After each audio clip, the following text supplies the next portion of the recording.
Hello and welcome to Songs for the Struggling Artist, the blogcast. This is episode 480. My name is Emily Rainbow Davis. Happy New Year. Maybe. Is it happy yet? 2026. Here we are. Woo! First podcast of the year. And this one is a blog that I posted on December 30th. And you might think, oh, were you trying to bury it in the holiday hole where no one would see it?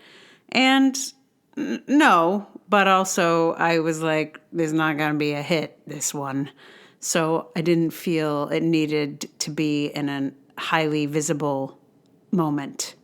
I am, however, in a mood where almost every blog doesn't need to be in a highly visible moment, so I'm just putting them out. I feel like whatever, you know what I mean? So here it is. This one is going to be the first one of the year. It's about a production that I saw at the Public Theater. The production was called The Seat of Our Pants, and it was an adaptation of Thornton Wilder's The Skin of Our Teeth. And I will tell you more about it in the blog post, but I didn't actually name the production in the blog post. I'm not sure why. I guess I figured maybe I would not ask for trouble. I don't know. Anyway, I'll read it to you. It is called This Show Needed Gertrude Stein.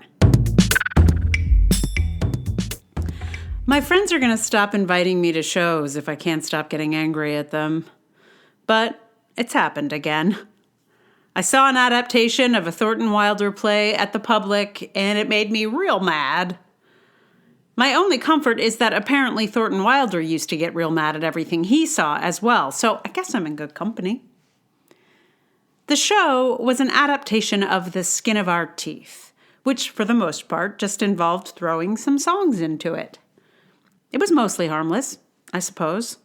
I'd never seen The Skin of Our Teeth, and this production made me go straight home to read it, so I guess it did me the service of catching me up on an American classic. It also led me to read John Gayer's introduction to Wilder's work, where I learned the absolutely incendiary fact that Wilder was very close with Gertrude Stein. The guy who wrote the good old homespun Our Town was dear friends with Gertrude Stein.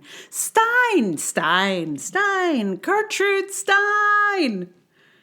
And she influenced him to write Our Town. He said the third act was due to her. Gertrude Stein.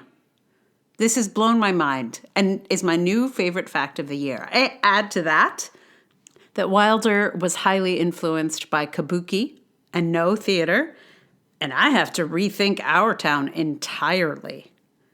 That is a gift. But back to this musical version of The Skin of Our Teeth. Why has it made me mad? What did it ever do to me? Nothing, really.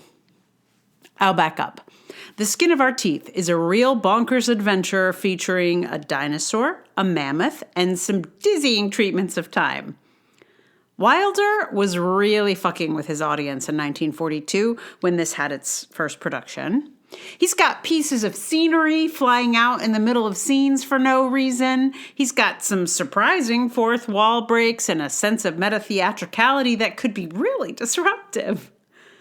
The play itself is a challenge to the audience, and this production added some fun little songs to go with it. The play is aggressively challenging everyone's assumptions, while these songs gave us some undemanding novelty tunes. Something to tap our toes to for a few minutes. Now hand your chairs up to the front to save the human race. I'm not mad about that, really. It seems odd, but big deal. Adapt things. Do what you want. Add dumb songs if you want to. It's no skin off my nose. Or my teeth. But I suppose I got stuck on this one moment of the show where I got fed up and ready to throw all the classics in the fire rather than have to sit through even one more of them.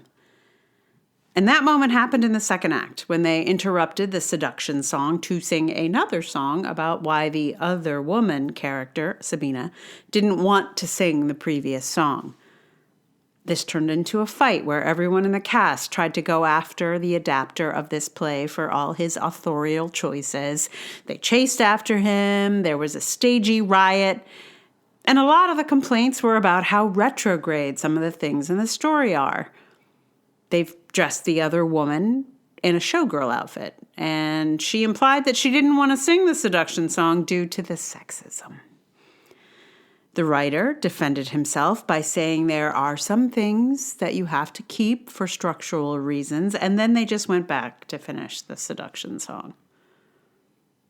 This is all an addition to Wilder's play. In Wilder's play, Sabina declines to perform the seduction scene out of solidarity with her friend in the audience, and they skip to the end. In the end, and that's the gist of it. And here's the thing. Until this moment in the production, I wasn't really concerned with the retrograde politics of the play. It's a period piece, after all, and it's giving us an Ozzie and Harriet world, so I don't expect enlightened politics. But suddenly, as soon as this character objected to this scene on sort of feminist grounds, a long list of things to object to started unwinding in my mind. Why are we stuck on a wife-mistress plot? Why can't Mrs. Antrobus have invented something over the last 5,000 years? Why are we reenacting these sitcom tropes when this was written even before we had TV to have a sitcom? It's almost as if by nodding at the sexism embedded in this one scene, I suddenly couldn't ignore the rest of it, and I was just done with all of it. One kind of facile meta-theatrical moment bringing us into the current moment, and I'm ready to throw out all of our classic playwrights from now until forever. It made me feel like the play was irredeemable. What are we doing here? And I don't think it is irredeemable. Maybe there could be a production of Wilder's play without a bunch of lightweight musical numbers that could show me something. Having read it now, I think it's very possible, but later on, in Act 3, there's a father and son blow-up that this adaptation expanded on, making it seem like that's what this whole play was for. And I thought, just like every classic before it. And then I thought how sick I was of the whole dance and ready to throw every classic play on the pyre and actually start over.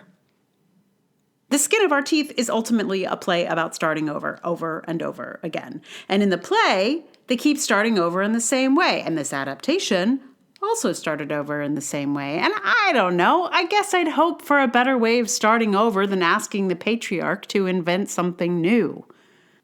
Dudes inventing things is mostly getting us in trouble these days. And I guess I don't blame Thornton Wilder for not thinking of something entirely new. He was writing in 1942, when even the suburban family he seems to be making fun of was new. He probably couldn't imagine a world run by women, for example, even though he was best friends with Gertrude Stein. But I don't know.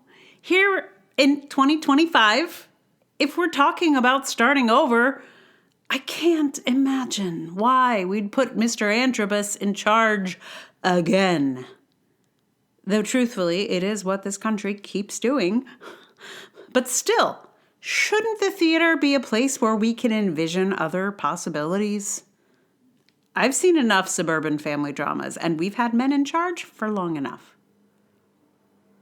I read about this experiment where they put 10 boys in a house and 10 girls in another house and left them to fend for themselves for a week and filmed it for TV. The boys tore their house apart within hours and descended into total chaos for most of their time. The girls set up a system and managed to feed themselves and keep themselves in relative peace. I'm sure this experiment was deeply flawed. It was for TV, after all.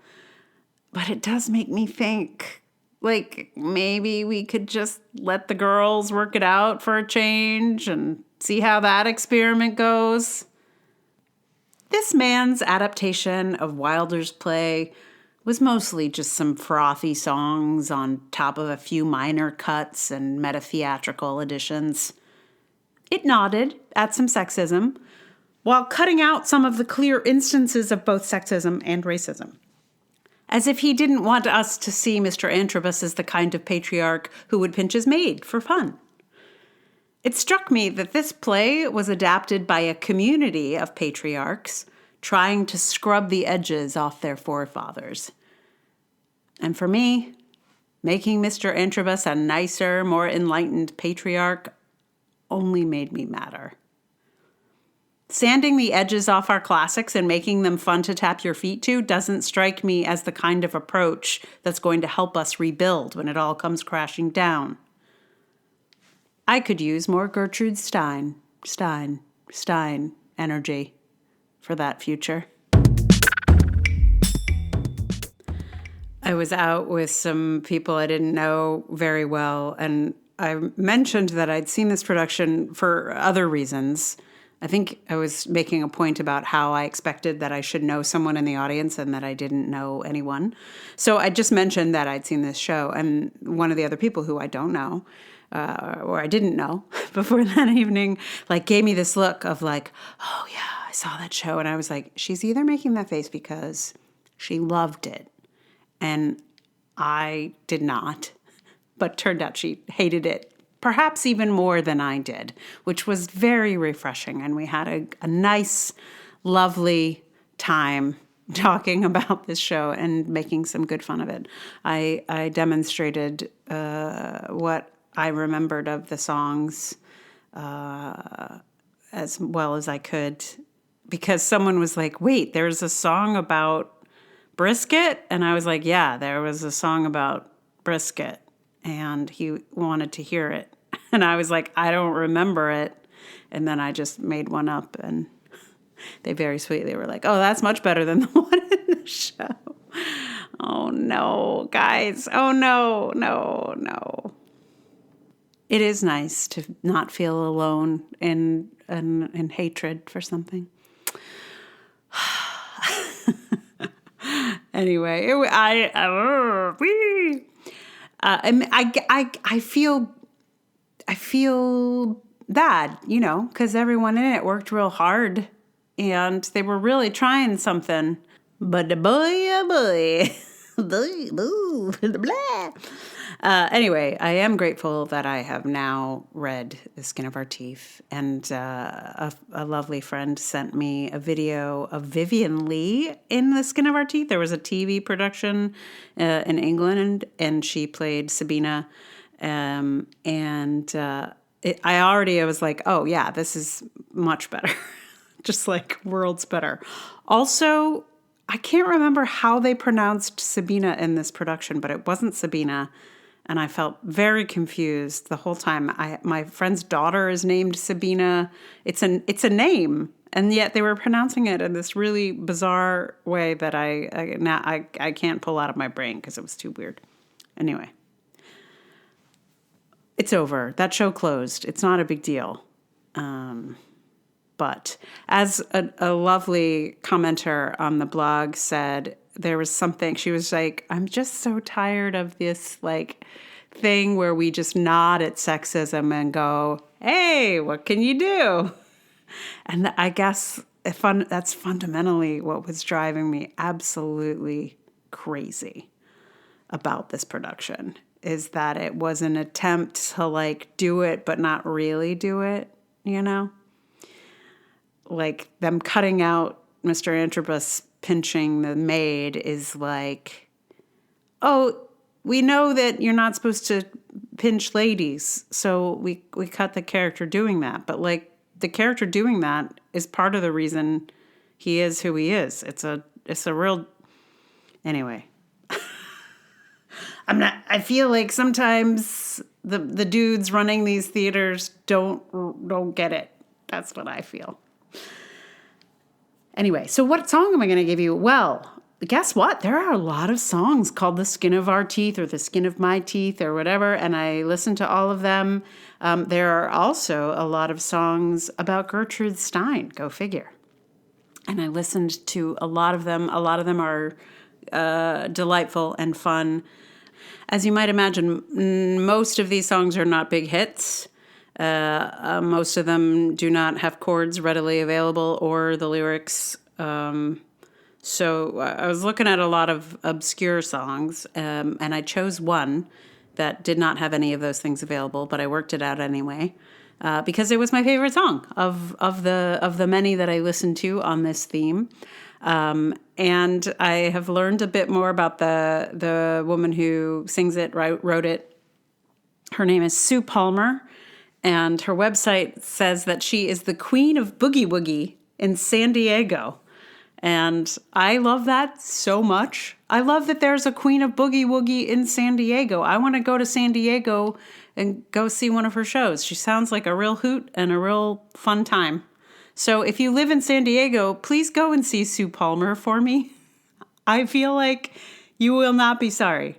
Anyway, so I learned her song, which is called Gertrude and Stein. So I'm going to play that for you in just a minute. Meanwhile, thank you so much for listening. If you like this podcast, I mean, that's awesome. Please tell someone about it. You could tell me about it, and that would also be nice. There's also ways to support this podcast with money. If you would like to, patreon.com is the hotspot, patreon.com/Emily R. Davis.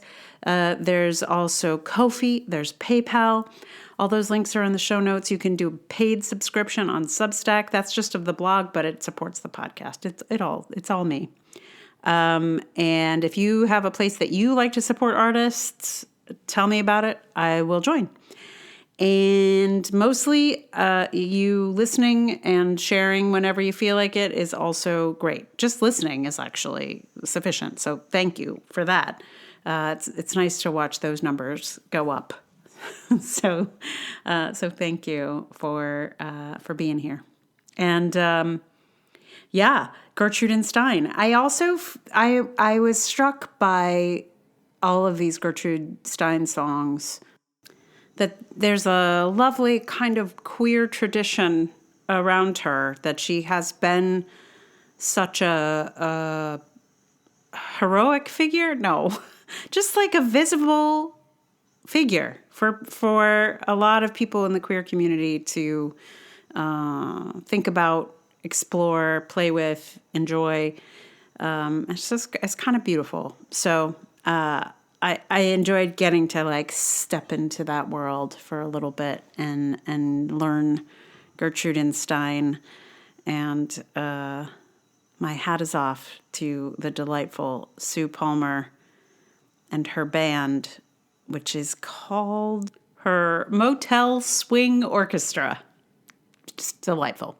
Absolutely delightful. Anyway, I give to you Gertrude and Stein.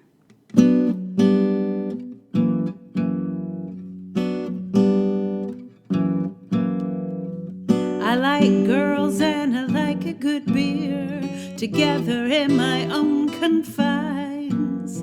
And if I opened up a women's bar, I'd name it Gertrude and Stein's. I love the new micro brews, bitter and dark designs, but I would rather drink it down at Gertrude and Stein's. Untap the pints with slap down on a bar that shines. The beer would flow and Bonnie Whitman would go to Gertrude and Stein's. A rose is a rose is a rose is a rose is a rose. There'd be lots of girls, but mostly there'd be the big, bold, artistic kinds. You can smoke a cigar and be whoever you are at Gertrude and Stein's. Maybe you'd meet your own Alice B, exchange some passionate lines. Gertrude would have had a ball at Gertrude and Stein's. Untap the pints with slap down on a bar that shines. The beer would flow and Bonnie Whitman would go to Gertrude and Stein.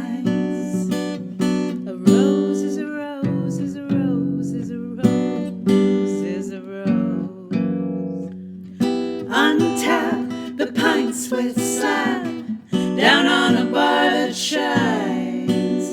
The beer would flow and Bonnie Whitman would go to Gertrude and Stein's. I'll have one of those, two of those,